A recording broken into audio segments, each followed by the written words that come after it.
Can I just reflect, Geoff? So you had that really intensely negative experience as a young boy, and because of that, you developed defense patterns, and your perception then, your whole worldview then was shaped around defending yourself from these imaginary monsters, these things that were out there in the world. And they turned up as very real people. I was still creating them. You forgiving this man at this moment in time, that was a catalyst then for the doors of your perception to start being cleaned and opened up. And then from that point on, you started noticing all of the bits of darkness in your environment. And then you used those almost as a compass to figure out, okay, I need to tackle that. If I can solve that, that's going to expand my awareness and my perception a little bit more and give me a heightened level of consciousness. So you used the darkness as a way to increase your light. Yeah, that's exactly right. Do you know there's a lovely line in Solomon in the Old Testament, and obviously it's a great philosophical work. You don't need to think about it as dogmatic religion. God says to Solomon, "I reside in the cloud. I'm temporarily in the cloud. I'm looking for a permanent abode. If you build me a temple, I will reside permanently with you." Now it's quite abstract and it's cryptic, but basically, if you look at an atom again, if you look at the structure of the atom, they don't say that electrons, these dark electrons are orbiting. They say they are clouds around the nucleus. So God is in the cloud. God is in the negative. And he wants to be converted. It's a temporary abode.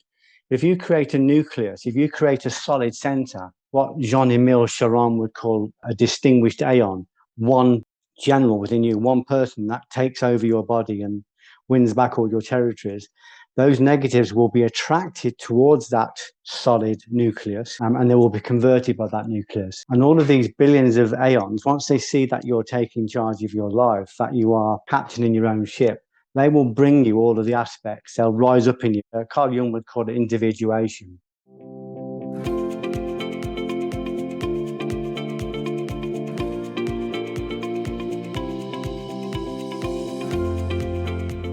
Okay, Geoff, welcome to the show. Thank you. Now, in preparation for this, I watched your TED talk, and in that talk, you mentioned there was a Sunday morning where you were sitting in a cafe in Coventry, and you had an interaction with someone there, and Yeah. this was quite a significant interaction for you. Can you maybe tell us about the situation, the context around it, and what you took from this experience? Yeah. I was abused. I was groomed and abused when I was kind of 11, 12. And it left me with a very damaging parasitic schema. So basically, it left me. I was this person that abused me was a trusted teacher. I idolized him.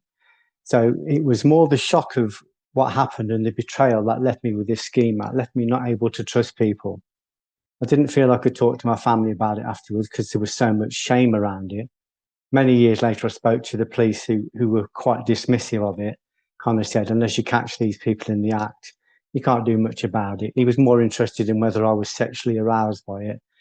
And you know, it felt like I'd been betrayed at every level.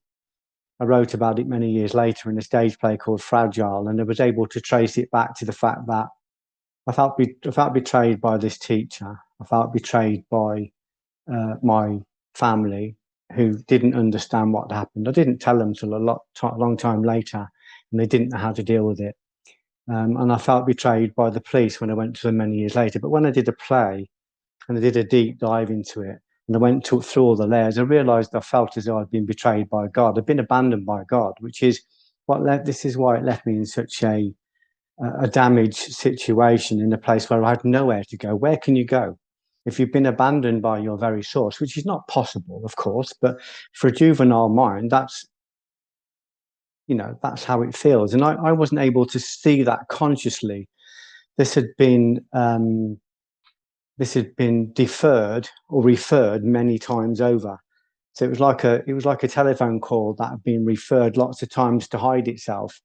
So this parasite had a cause and referred itself lots of different times. So by the time I received these kind of caustic emotions, these damaging emotions, I wasn't able to trace where they came from. But when I wrote a stage play about it, a very honest, or brutally honest, visceral stage play that we had on at the Belgrade Theatre in Coventry, I was able to trace the roots of it and go right the way back and asked the question that I really wanted to ask, which was to God, which is, why did you abandon me? And he said to me in a meditation, back and forth meditation, you think I abandoned you? I said, I do. And he said, I didn't abandon you, but did you abandon you? And it was a very telling question, because I realized I did. I realized that something happened that night when I was abused, and I left my body. I wasn't able to cope with it. It was absolute terror. Something else took over. Something else removed this hand from me, removed the abuse, and put some kind of barrier to protect me from further abuse. So something supernatural, something like a theological miracle happened, and I was protected from most of the physical damage, but the psychological damage was left. But because I couldn't trace that I felt abandoned by God. I was just angry at this man. I was angry at my parents. I was angry at the police. I was angry at the world. Because I was angry at all the wrong things, I couldn't fix it. I was trying to fix it at the wrong place.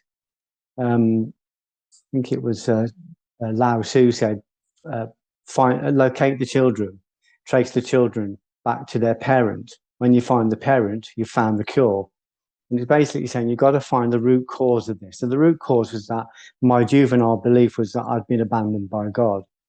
And of course, I didn't want to question, I didn't want to accuse anybody, not my parents, not the police, not openly. So there's no way I was going to accuse God. I'd been brought up in a Catholic church where that you would be excommunicated for doing that. So there was no way I was going to do it. But when I wrote the play, which was like a deliverance, it was like an exorcism, he encouraged me to question it. He encouraged me to ask the questions, and the answers came as I asked the questions. And I realized I'd never been abandoned. But there's still, the parasite was there. I've been possessed by this person. I've been possessed by his false perception. And that meant that from the age of 11 or 12, every single decision I made, every single decision I made after that time was determined and directed and polluted by that one incident. Everything I did, I was living in secret terror. I didn't realize it until I was probably around about 40, that I'd been physically abusing myself and sexually abusing myself ever since that incident. And I wasn't aware that this was a parasite, like a demon or a divided thought or a divided perception, rising up and working through me, taking over me as lust or as fear or as depression, acting through my body, and then receding back down again until it wanted another feed. So I just thought, oh, I'm just a deviant. There's just something about me that's devious. I didn't realize that it was a parasitical perception rising up, acting through me, incarnating me, and then falling back down again. So once I wrote the play and started to understand that, I realized that I'd spent my whole life, I'd orchestrated my whole life and prepared myself ever since that incident so I could never be abused again. So if you look at my ears, and if you look at my nose, broken nose, and if you look at my mangled hands, and if you look at my mangled elbows, and if you look at my war paint, and if you look at, I've got a massive back and I'm strong and I can kill in 32 languages. So I'd built my whole life up to prepare myself against somebody else that might abuse me. So I built a prison wall around me that did keep people out, but it also kept me in. So part of me wasn't developing. So once I realized that this physical stuff wasn't helping because I was defending myself against something where there was no threat, I was actually, my perceptions were creating monsters in the world unconsciously. And then these monsters were attacking me. And then I was developing tools and skills to protect myself against the very monsters that I'd created and forgotten. So I realized I needed to go in and stop creating these monsters at the level of the perception, at the level of the cause. So I realized that I needed to stop working on the physical because I'd become very good at that. I was a professional bouncer. I've been in hundreds of fights, thousands of violent situations. I knew my way around that world. I was highly trained in martial arts. I taught all over the world. I realized that I needed to start working inwardly instead of outwardly. So instead of fighting monsters that were three-dimensional projections of my own perception, I had to go in and find the actual machine, the mechanism, the demon that was in me that was creating those perceptions and climbing inside me and incarnating me. And that meant a process of working metaphysically rather than physically. And one of the things I wanted to work on was forgiveness. I didn't fully understood it, but I recognized at some level that if I could forgive people, if I could practice forgiveness, I might be able to somehow cleanse these kind of unbalanced elements of myself. So that was what I was contemplating. And at the time, I was probably 16 stone. I was a boxing coach. I was a karate black belt. I was teaching on the international stage. And I found myself sat in a cafe, looked across, and there he was, this guy that abused me when I was like 11 or 12. He was just sat there in an empty cafe. The universe had brought him within touching distance of me. And it was kind of saying, well, you wanted to talk about forgiveness. Now's a chance to do it. But I promise you that when I saw him, I was 11 again. I was terrified. I wanted to get up and pretend I hadn't seen him and just walk out. I was full of so much rage and so much anger, but so much fear. Getting out of my seat and going from my seat to his was like walking across no man's land. It's like climbing out of a dugout with a bayonet walking across no man's land. That's how terrifying it felt to me. And I knew I could walk away and pretend I hadn't seen him, and nobody would know, but I would know. So this was my opportunity to practice this new level of martial arts, this new level of combat, which was to forgive. And at the time, I thought forgiveness meant pardon. It was only later I realized that forgiveness meant to give it over to an authority, to give it over to a greater force, to give it over to the impeccable reciprocity. At the time, I just thought I was forgiving him. I thought I was being a bigger man. So I wandered over and I stood in front of him, and he looked up at me. He was a big guy, but I was bigger, and I was trained, and I was, I'd been dealing with physical people for a long time. And I said to him, you don't remember me, but when I was a kid, you abused me. And he went to stand up, and I said, sit down. But I said it in a commanding voice. He did not resist. He sat back down. I said, you abused me when I was a kid. I said, and you fucked my life. Forgive the language. I'm just trying to say it verbatim. And I was trembling. And I said, but you need to know that I forgive you. I said, I forgive you. And I felt this relief that I'd been able to do it because I had the tools to be physical. I had no doubt about that. I knew my way around that.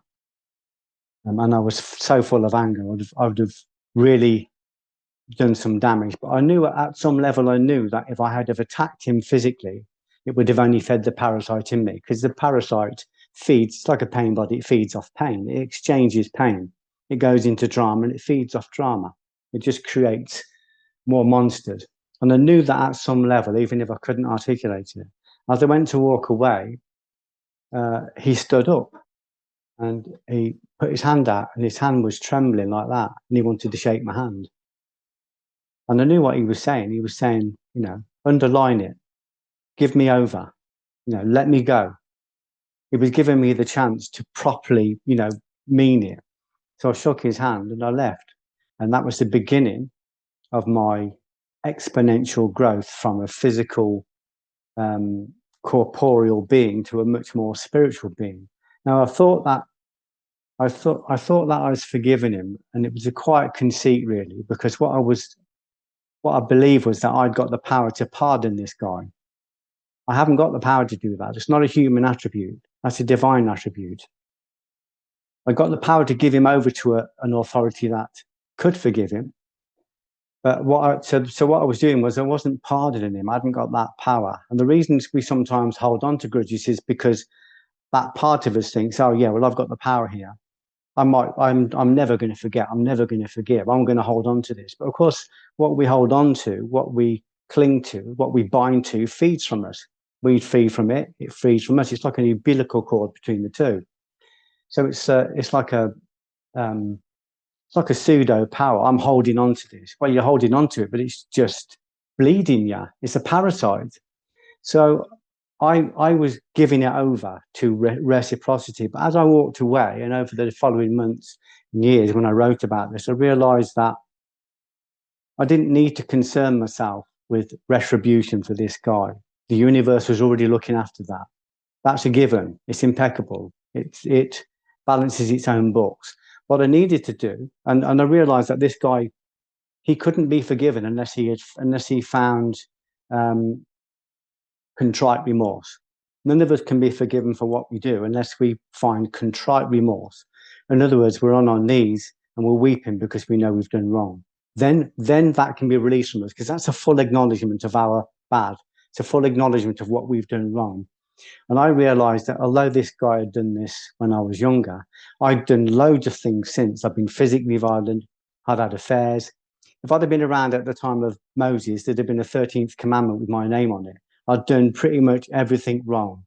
So I didn't need to concern myself. What I was so hooked on not forgiving this person in the beginning that it blinded me from all of the things I did wrong and all the things I was doing wrong. So I needed to start purging.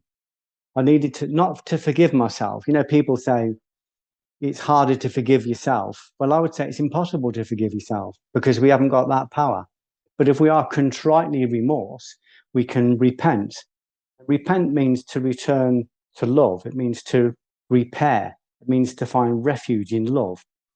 But love, as Rumi says, is not a subtle argument. The door there is devastation. The route back to love, which is our source, which is our core, which can't abandon us, the route there is devastation, because we have to devastate everything in us that is not love. We have to devastate. In other words, we have to look at all of those errors, those sins, those mistakes, those failures, and we have to look at them, fully acknowledge them, absorb them, liberate the negative part, and release the light that's contained within all of those errors. So we have to convert all of our sin back into light. So everything, whether it's good, bad, or indifferent, contains light. It contains it contains electrons. It contains electrons that contain aeons. And electrons are like the spirit carrying particles of the universe. They are indivisible and they are eternal. And we are full of billions of them, and they all contain our own individual I. But when we've got stuff locked up in grudge, in fear, in depression, in anger, in judgment, in resentment, all of those animated emotions contain light that is being blocked and being imprisoned. So my job then was like, now you've given this guy over to us. What you need to do now is you need to work on your own life, and you need to repent. You need to return to love. So that my process then over the next however many years, and still continue, was return to love, was to remove everything from my life that was not love. Not just remove it, but convert it.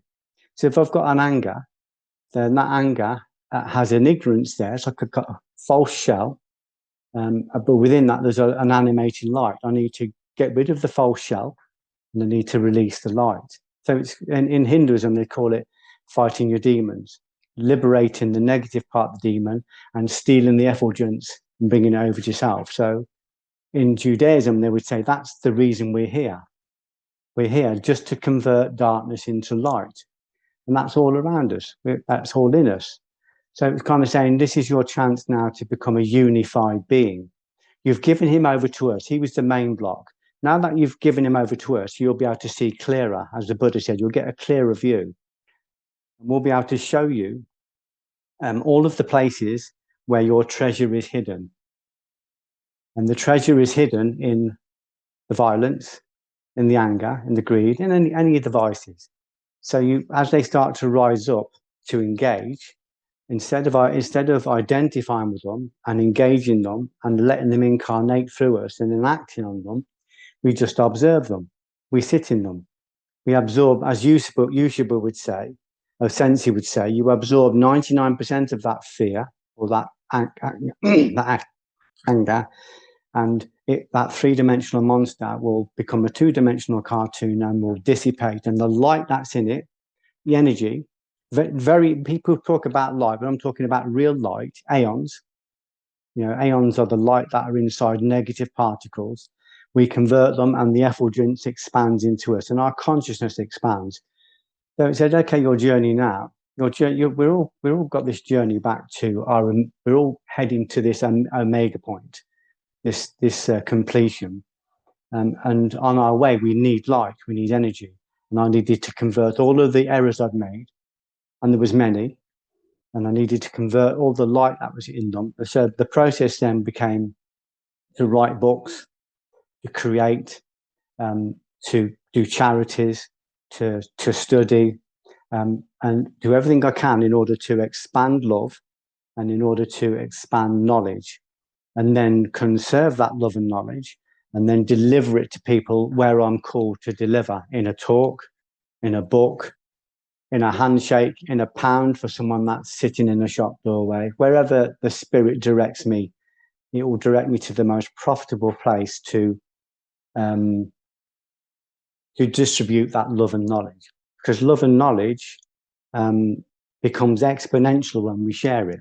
That's what it does. It's searching to do that. So the more we're able to give, the more we're able to give from a place of love, the more we're able to act from a place of love, the more this spirit multiplies and expands, and the more knowledge you're able to acquire.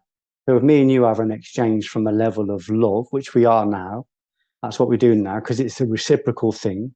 We're both holding a similar amount of knowledge and love, and we both have consented to share that for the people that are watching. So this love that we're exchanging now will be multiplied because we exchange it. And if the people listening are here and they're consenting to hear this, to receive it, that consent will land in them at the level of their own ability, and it will expand in them. And then if they share it, like compound interest ad infinitum.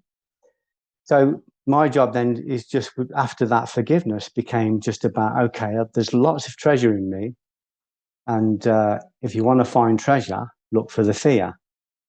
And fear could come in the form of anger, judgment, greed, jealousy. When we're looking for treasure, X marks the spot. So fear, when you've got a fear, that will tell you where there's a treasure, because that fear can be converted into treasure. Where you've got a jealousy, that is an indicator of treasure, because that can be converted into light. And every time we convert a negative into a light, our nucleus, our singularity, our soul, or our spirit expands. And then we're able to look at the world differently.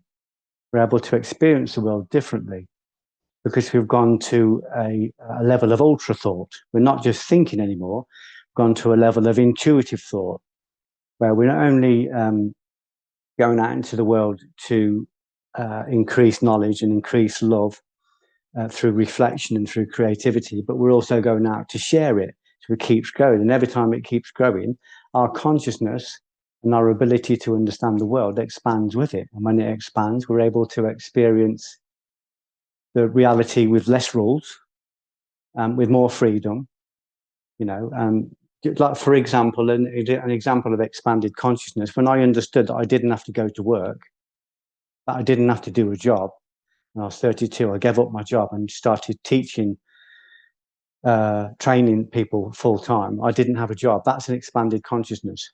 Now, when most people were doing their 10-hour day, laboring with the oil and the corn in the factory, I was training 3 times a day with some of the best people in the world. My knowledge and my love are expanding literally exponentially. And that's because my perception of the world changed, and I realized, this is the choice. I don't have to go to work. I can occupy my time doing something else if I choose. That just became obvious to me. When I published one book, I became a published author. Now, before I published that book, I didn't think it was possible. Once I published it, I got the proof in my hand. It's possible. Living proof. Now, once I knew that was possible, I knew that I could publish 2 books or 4 books or 50 books, or I could do a film or a play. You know, I could do a musical. Why not? I could do. I knew if I was prepared to do the work and convert the energy and find the energy to do it, all of those things were possible. So that's when we talk about expanded consciousness. It's a very popular thing to say, but it's very real. It's very like, yeah, I don't have to go to work. I'm running down the road at 6 in the morning. That's my job. I'm rolling on the mat with Neil Adams. That's my job today. You know, I'm talking to you now. This is my job. But it's not even a job. It's a raison d'etre. It's a reason for being. So expanded consciousness means you take the darkness, right? You convert the darkness into light, and that light acts as a key, or consciousness acts as a key to take you into other places. Let me give you an example. Just excuse me 1 second. Have you look at that, the BAFTA, and you think, oh, I mean, it's really heavy, but it's like, you know, look at it and you think, well, you could just say it's an ego extension. You know, it's bragging rights, but actually that's expanded consciousness.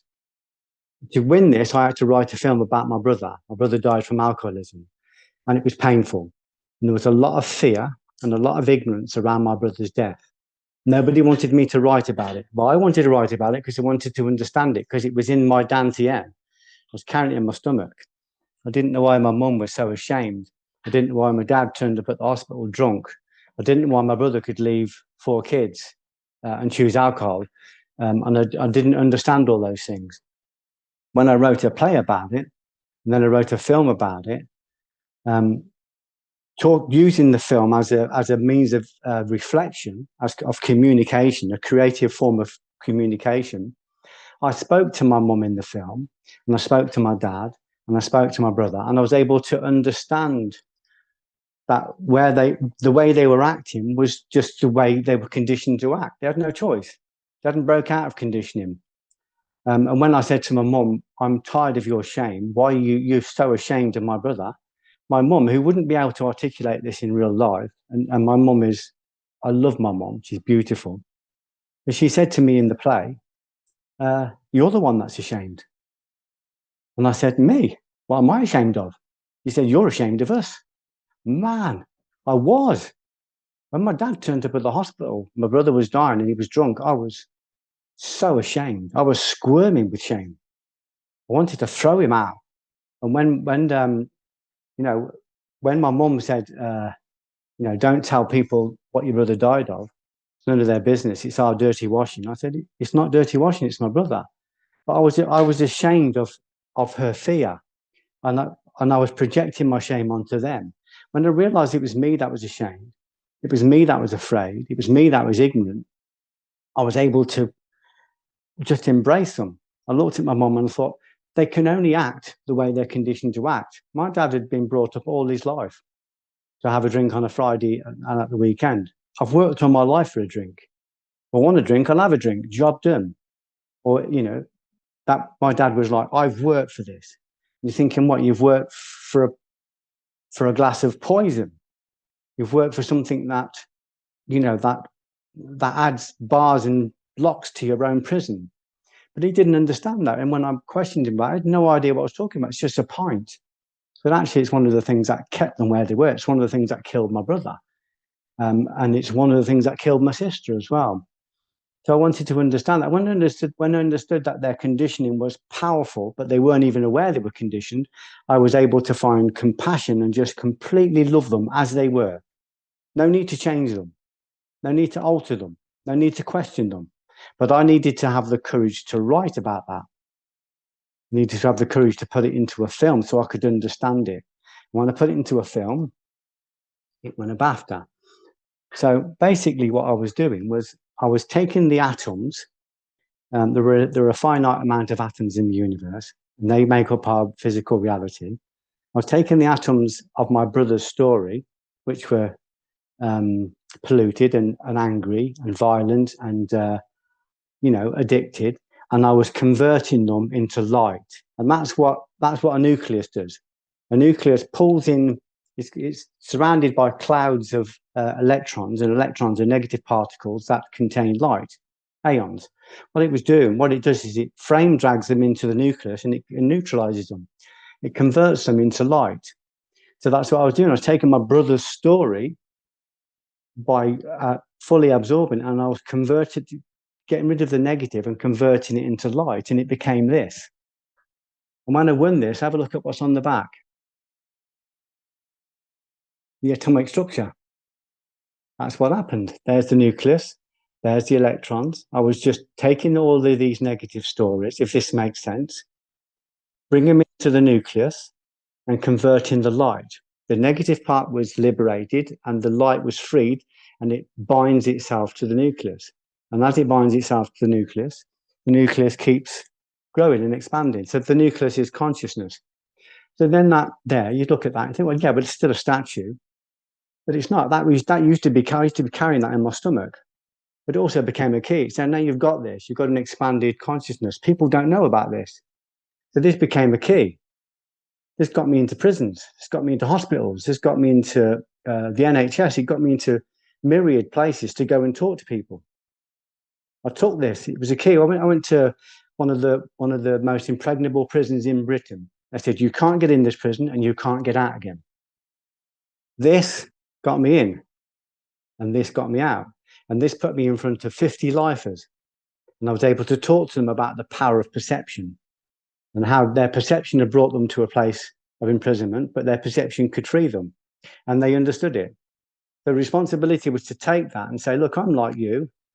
I've got all the war paint. It's only pure luck that I haven't killed somebody. Only pure accident that providence that I haven't killed somebody. And I go to them and I talk to them and I say, you can change your perception. You can go to war with old perceptions. You're here because of perception, and you can be somewhere better because of perception. You can change. We can all change. And the people who have done the worst things have the most potential, of course, because they've got loads of negatives that they're able to convert. So that became a key. That became a key, to the outside world. If I wanted to take that, I could take that and use it to earn money. I could say charge £2,000 to go and do a keynote speech.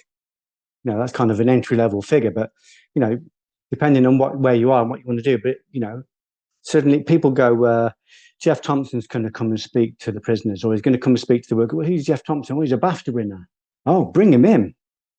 When I went to the prison, they put this through the X-ray machine. Have a guess who was the most interested in this? The guards.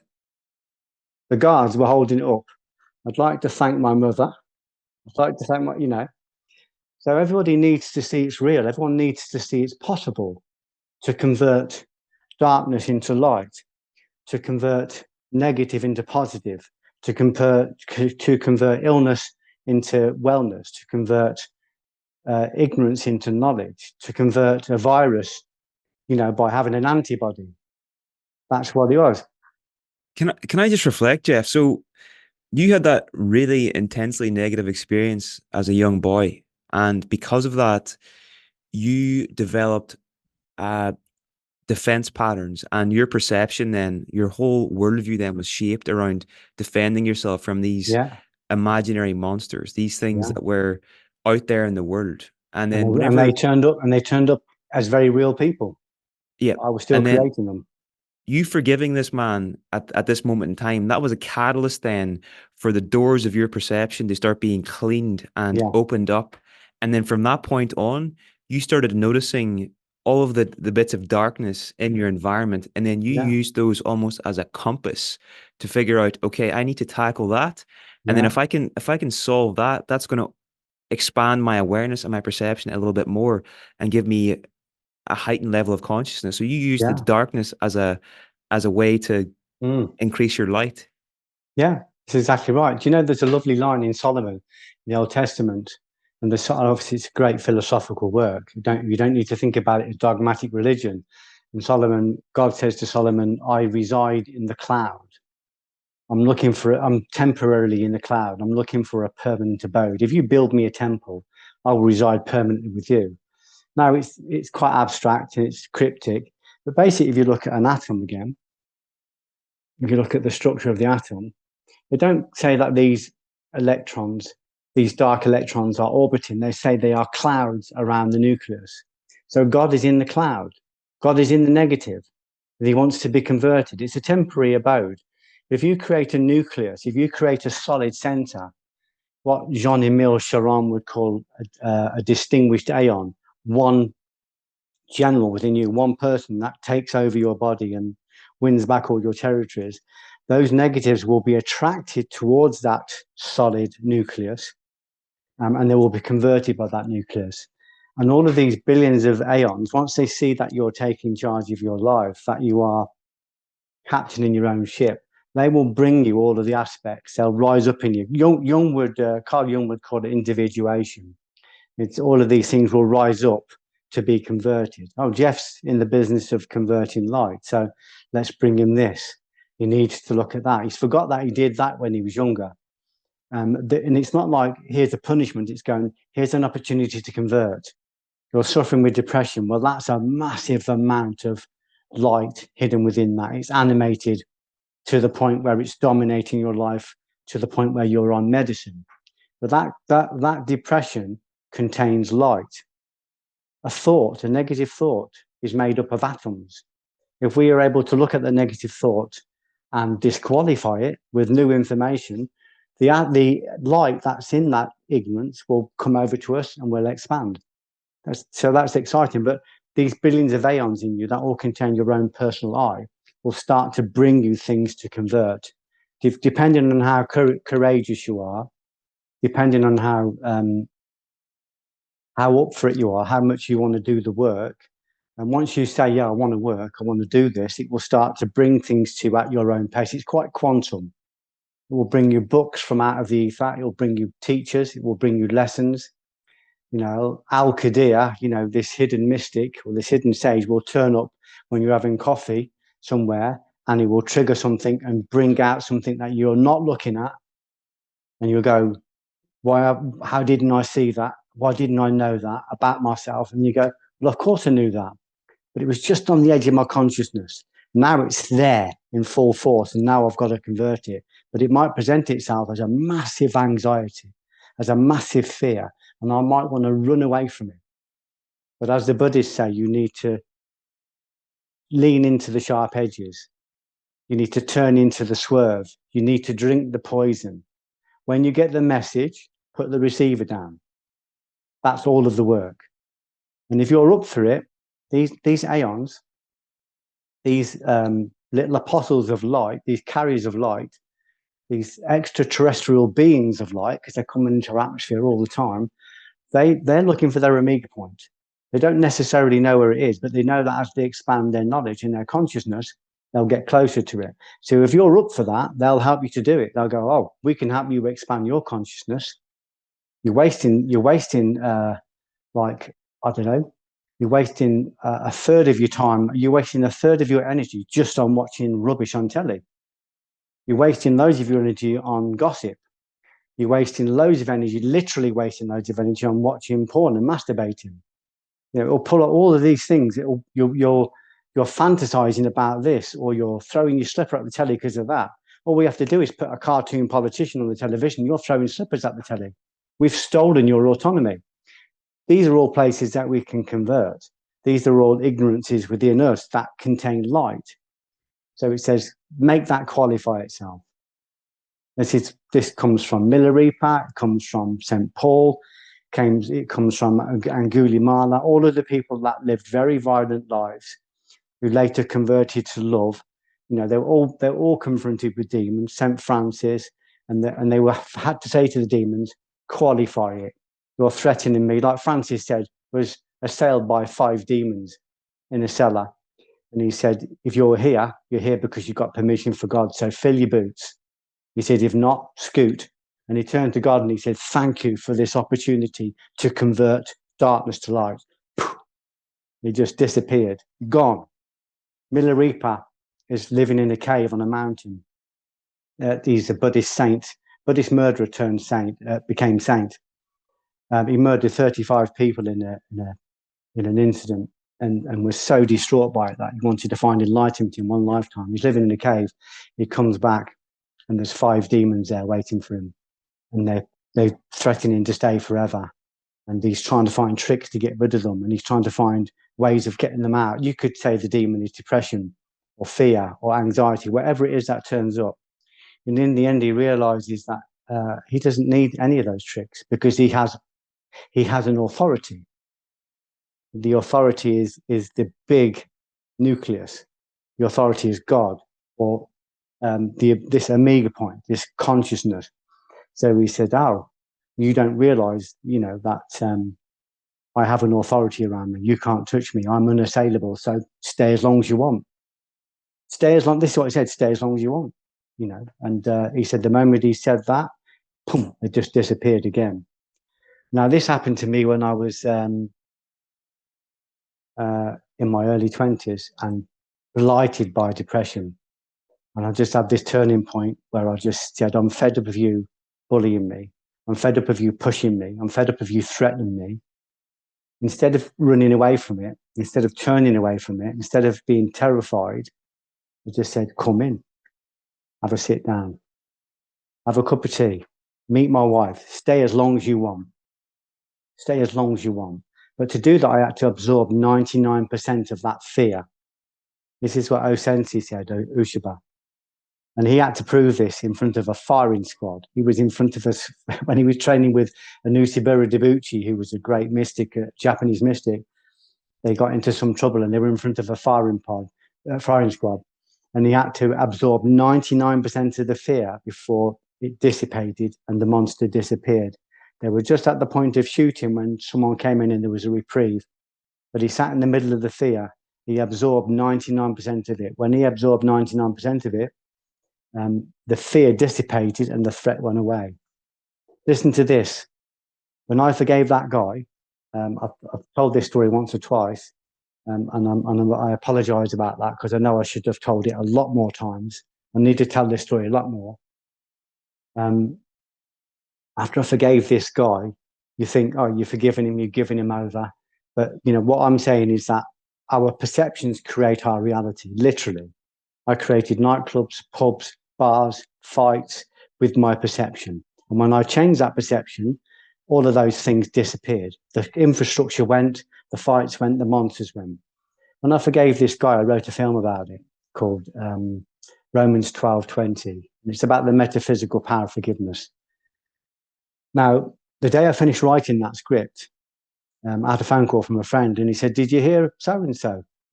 This guy that abused you when you was 12, he's just been caught by the police for a glut of historical crimes in the 70s. So I'd written the film, and in the film, the abuser is confronted and ends up committing suicide. But so this guy said, "Yeah, did you see he's been caught?" No, it was my wife. My wife said, "Geoff, I was in the conservatory, and my wife said, 'Geoff, have you seen this in the paper? The guy that abused you when you was 11, 12, has been caught by the police.'" And I thought, that's very strange because I've just committed myself to writing this film and to expose it to light. And what you expose to light has to become a light. And he's caught. About a month later, we're casting the film. We got the money for it really quickly. It wasn't a very expensive film. And we got a great cast, and we were casting it. We were trying to cast the young boy. And I was talking to a friend of mine, and he didn't know this was based on my life, and he didn't know the person who abused me. And he said, "Oh, did you hear about so-and-so from the boys' club?" I said, "What's that?" He said, "Oh, he's just killed himself." But the guy that abused me had been confronted by the police. He went to London into a hotel room and killed himself. But that's not all of it. When we went to London, it took a little bit of time to get the film on, and we were screening it. We did a big screen in London. Every time I used to come across the ring road in Coventry, we used to go past the boys' club. You look down, you can see the boys' club. Went to London, screened the film. When I come back, I drove over the ring road. Boys' club's not there. It's razed to the ground. It's literally been knocked down.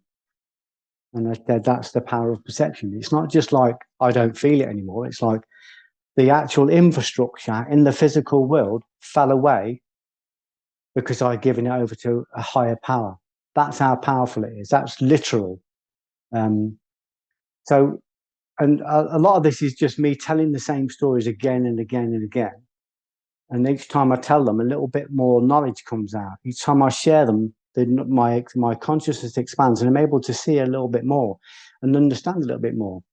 So when they say that you change the self, the world changes, it's not metaphorical, it's literal.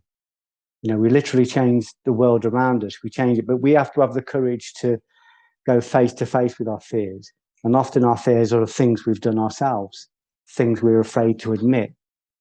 So a lot of my work as a teacher, as a writer, as a creator, is to expose my own faults and my own mistakes and show how I'm going to convert them into light, not just by admitting them to myself, but by sharing them with people.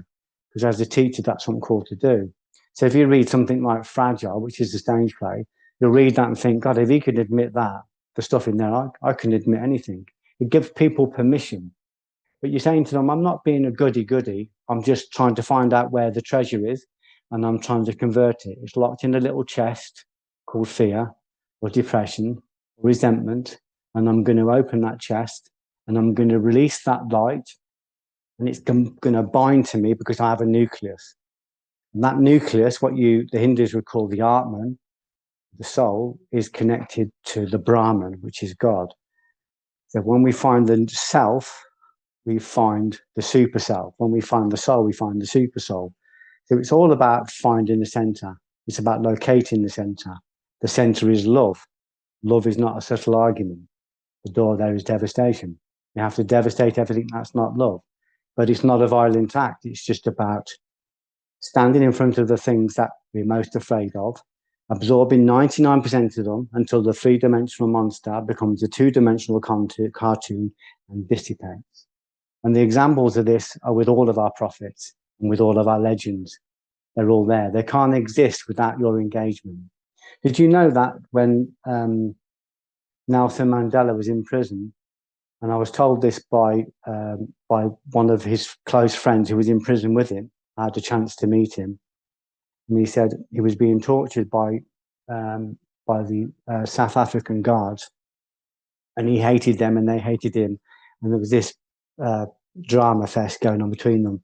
And he suddenly looked at them, and he thought, these guys don't even know me. He said he'd been here because he was in there for nearly 30 years, I think.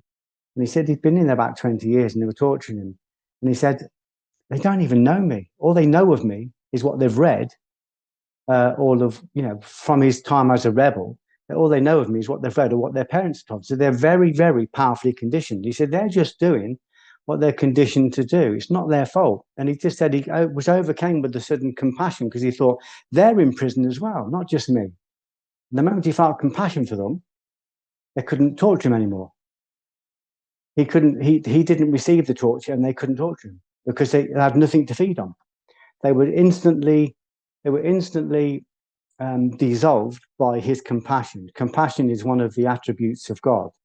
So it's like an antibody from God. So not a lot of people talk about it, but Mandela had lots of spiritual experiences when he was in prison. Chris told me that at one time the guards buried Mandela up to his neck in the mud, and they were pissing on his head. And one of the guys picked up a shovel to take his head off. And as he pulled it back, Mandela said, this voice said to him, don't worry, he won't be able to hit you with that shovel. And the guy pulled it back and he couldn't move it. And the other guys are going, what's wrong with you? Hit him, kill him, batter him. Pulled it back again. And this voice said, don't worry, he won't be able to hit you with that shovel. And the guy couldn't hit him. So he was protected. He was, because he was going on to become this, and it took him 30 years of imprisonment to find this compassion and love. He was going on to be a great leader. He is a great example of converting negative into positive and overcoming negative with positive. He's one of the great world antibodies. But he had to go against lots of people, lots of family. He had to lose a lot of things to convert to love. Love is all, but love is not a subtle argument. The door there is devastation. You have to devastate everything that's not love. So everything in your life that's not love, just stop engaging it. Stop identifying with it. It rises up. If you engage anger, you engage hatred, you engage jealousy, you engage greed, you temporarily become incarnated into that feeling. So that's an energy that incarnates you and acts through you. And then it leaves a little bit of a mess in the world, and you're forced, when it goes back down again, you're forced to deal with it. So this is Dr. Jekyll, the respectable Dr. Jekyll, always having to pick up the bill for the disreputable Mr. Hyde. It's a metaphor about how the fact that, the negative parts of us act through us unconsciously, they incarnate us, they create in the world, and then leave us to pick up the shit. And then we go, I'm not quite sure why I did that. I wasn't myself. It's out of character. I'm not normally like that. Or we don't really know what happened. So it's starting to recognize that and go, when it rises, go, yeah, I'm not going to engage that. I'm not going to identify with that. I'm just going to watch it until it pops. And the negative part is liberated. And the positive part, the aeon, goes, where am I? Jumps to the first stable object you can find, which is our nucleus, our center. The center is love. Love is not a subtle argument. Okay. That's an incredible story, and there's so much in there that we could spend probably 10 interviews unpacking that. But Yeah. we're short on time, so I want to ask you. You sent me over a few kind of bullet points before this conversation, and one of them was on purpose. And I know you've thought a lot about this over the course of your life, so I wanted to ask. I'm going to ask three questions here, right? Because I want to sort of cover the most important points. So Yeah. the first is, what do you think the purpose of human life is? Why do we exist? What are we doing here? What's the point of this, right? That's the first one. The second one is, how can somebody listening to this the second part of that is, do you think each of us has a purpose? And if so, how can somebody listening to this figure out what theirs might be? And the final part of that question, the third part is, once you figure out what that thing is, how do you remove everything else that doesn't support it? So we've all got a purpose. Purpose means logos. Logos means uh, God or the Word or Christ, the Christ energy. That's what it's interpreted as. And from my perspective, my purpose is to reach an omega point, to reach my fullest potential, to go back to God, to go back to my source. That's what we all have this compulsion to try and find a completion. That's what the universe is doing. We're part of the universe. So the universe is expanding towards an omega point, and all of the atoms in the universe are trying to contribute to make that happen. Now, my purpose is to align myself to that expansion, to understand it, to align myself to it. And if I align myself to it, every atom in the universe will come to my cause. It will help me to expand. If I'm actively wanting to expand to my fullest potential, then every atom in the universe, and I've had visions about this, will throw itself into the fire of my volition and surrender itself and sacrifice itself to help me do that. Because if I'm able to use those atoms to expand my consciousness, they're expanding with me. So I've got this conscious intercourse with all of these other atoms within my body to expand to my fullest potential. So the purpose is to return to our source, our omega point. So this is what philosophy says. This is what physics is saying the universe is doing. This is what religion says. But when we look at our everyday life, it's what most of us feel. We don't go to university and try and improve our job and, for nothing. We're constantly trying to find something, constantly trying to look for it. All of the things I've done about going to train in martial arts and going to train with better teachers and studying and all the rest of it, it's all to try and find an understanding. So my purpose has been just to find an understanding. Now, these carriers of spirit, the electrons, they say that they don't really understand what the final goal is, only that it's an omega point.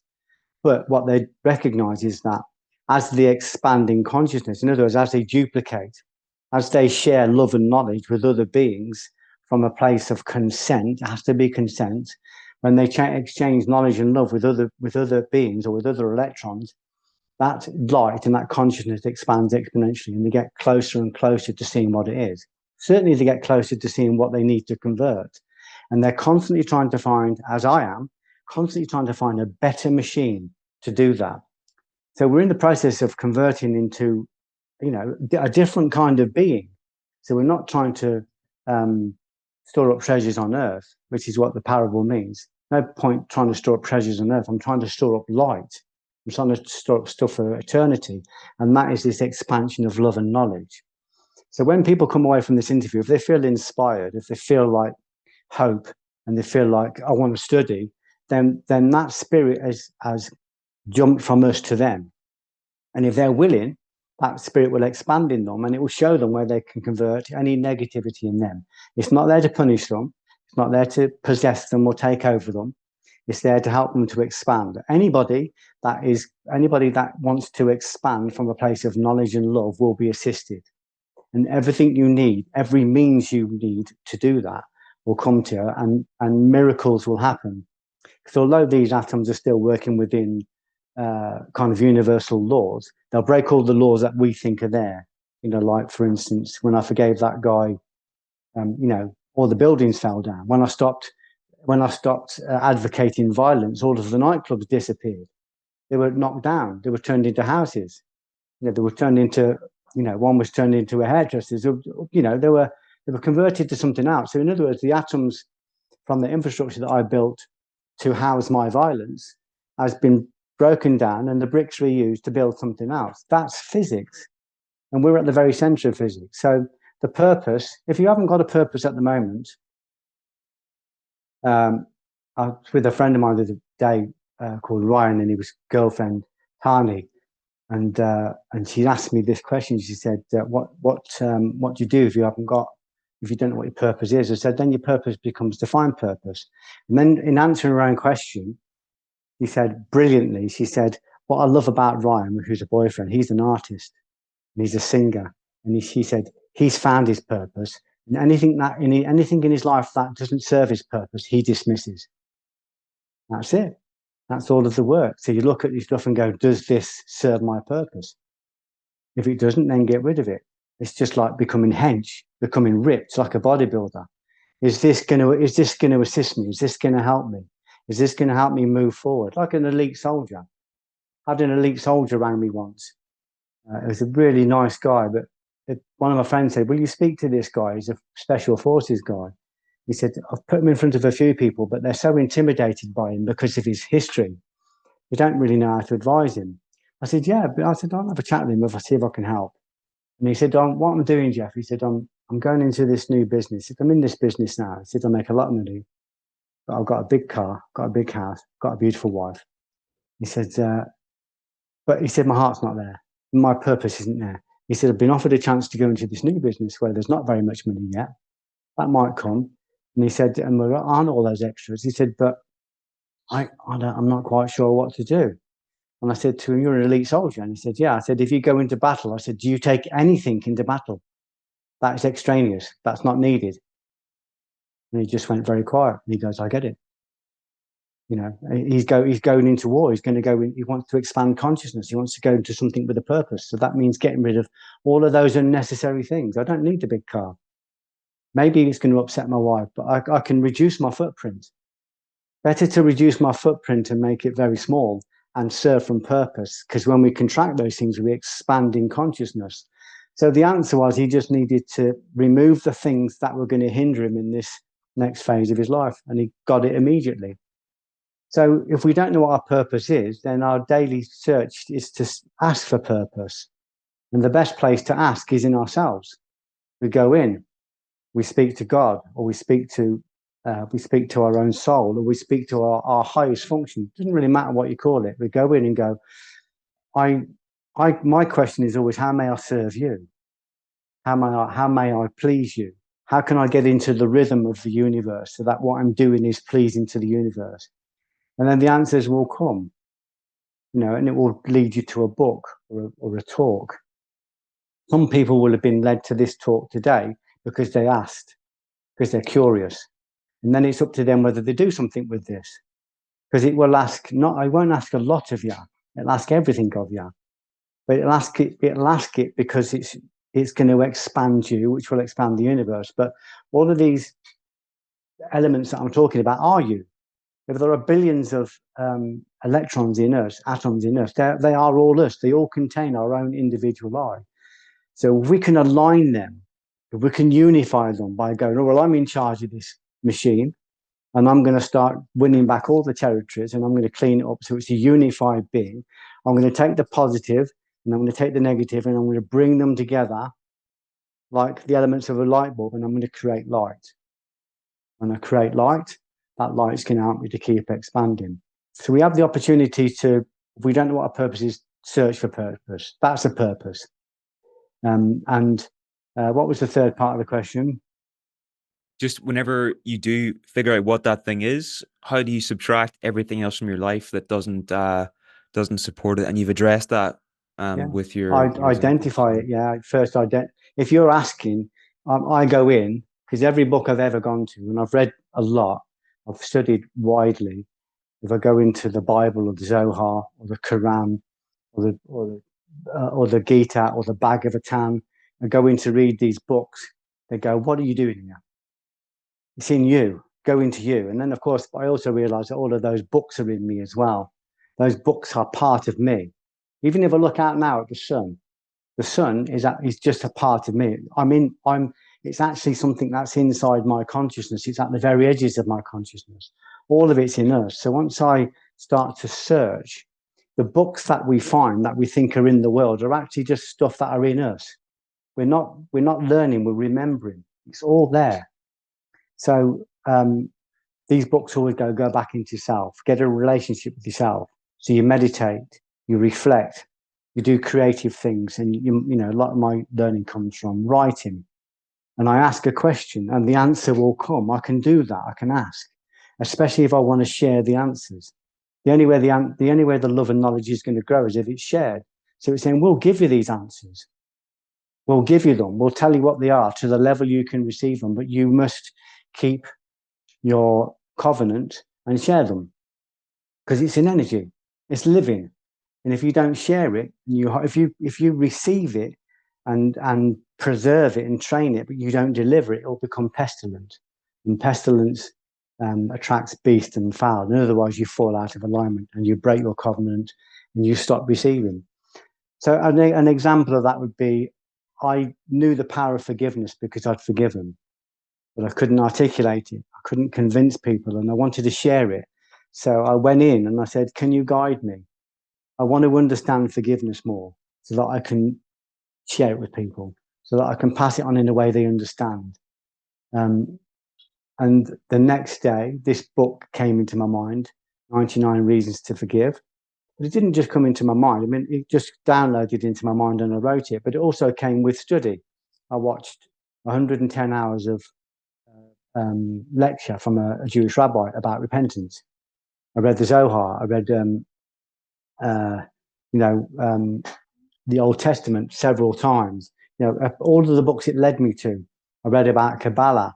I read about all of these different things that it led me to try and understand repentance, to try and understand forgiveness, what it actually meant. But once I've done that, I've received that, but I've got to do something with that. I can't just hold it and go, "Oh, I know that." In fact, I don't even know it until I've actually written it. I don't really understand it. And even once I've written it, I don't fully understand it until I start talking about it. So if you look at this, these are just notes that I write. Someone says, "Oh, we're going to interview Geoff today about forgiveness." And these are all of the notes that came through me, bullet points to say what forgiveness actually is. So it's like I get download, say the book, say 70,000 words, but I don't fully understand it until I talk to somebody like you and share it. Somebody at the same level, somebody who wants to reciprocate, somebody that is consenting. So we're having an intercourse of love, of knowledge, because we want to pass it on to other people. So, but the responsibility was for me to pass that on, not to hold on to it. But once I finished the book, I'd said, if you give me the book, if you let me have the knowledge, I'll share it. I'll go on London Real. I'll go on James English. I'll go on all of these podcasts. I'll do all that. But when it came time to promote the book, I suddenly had feelings of fear. This is a complicated subject. It's quite difficult to explain. And I didn't want to make the effort to call those people and get those interviews set up. And I kept being prompted. This is the vow. Don't hold this energy in you. It's not good. It isn't good for you. So one day I just sat down and I wrote to everybody and ended up doing like 60 or 70 interviews. And every time I did an interview, I understood a bit more. I was talking with psychics. I was talking with gangsters. I was talking with doctors. I was talking with, all sorts of amazing people from around the world, very discerning people. And I was giving them something new. I was saying, we just really, the denotation for forgiveness is that we pardon somebody. That's not what forgiveness is. It's not what it's ever been. Even the greatest thinkers in the world, we're talking about forgiveness at the level of does somebody deserve to be forgiven? I'm saying it's not about deserve. It's about we're not what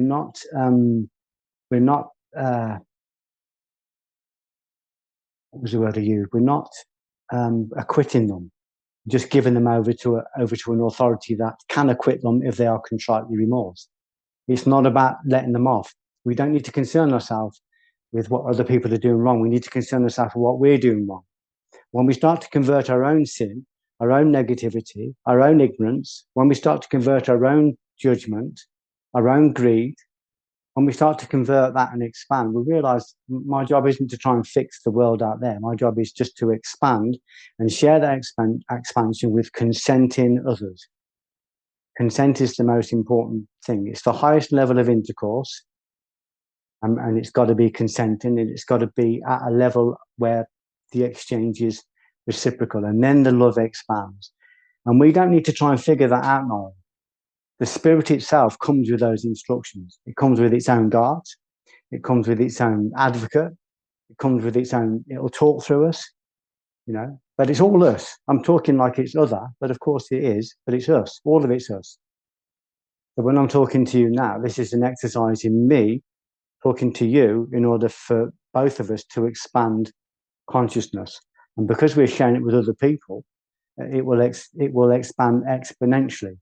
But I don't just talk anywhere. I go where I'm called to go. Sometimes I'll say no if not that I'm judging people, just that if it doesn't feel like it's a match, then I won't do it. I'll go where the spirit guides me to go. It'll say this is a good place to plant seeds. This person isn't quite ready yet, so don't plant seeds there. But there might be a better time for that. This person needs an hour. This person needs 5 minutes. You need to walk with this person for 5 years.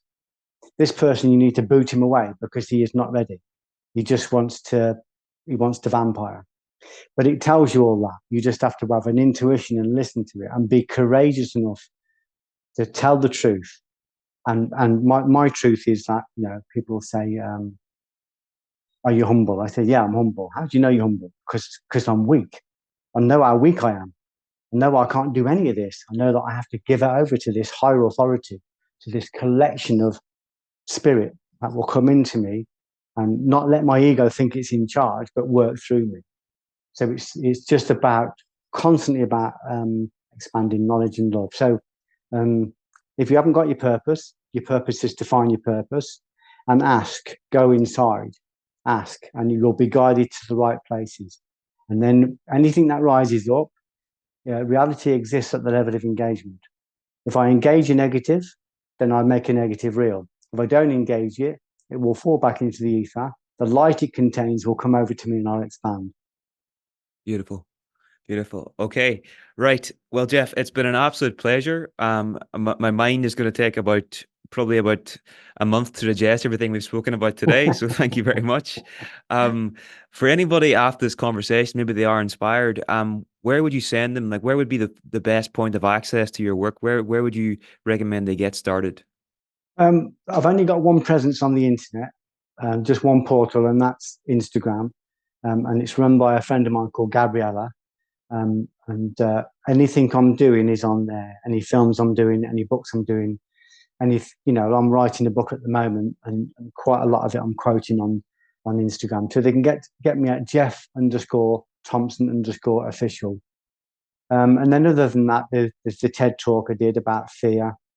And then lots of my books are on Amazon and that. So I think you probably put some links onto the talk and that, hopefully. And then yeah, so they can find me there. Yeah, Great. Okay. Geoff, have a great weekend and we'll talk soon. thank you, Niall.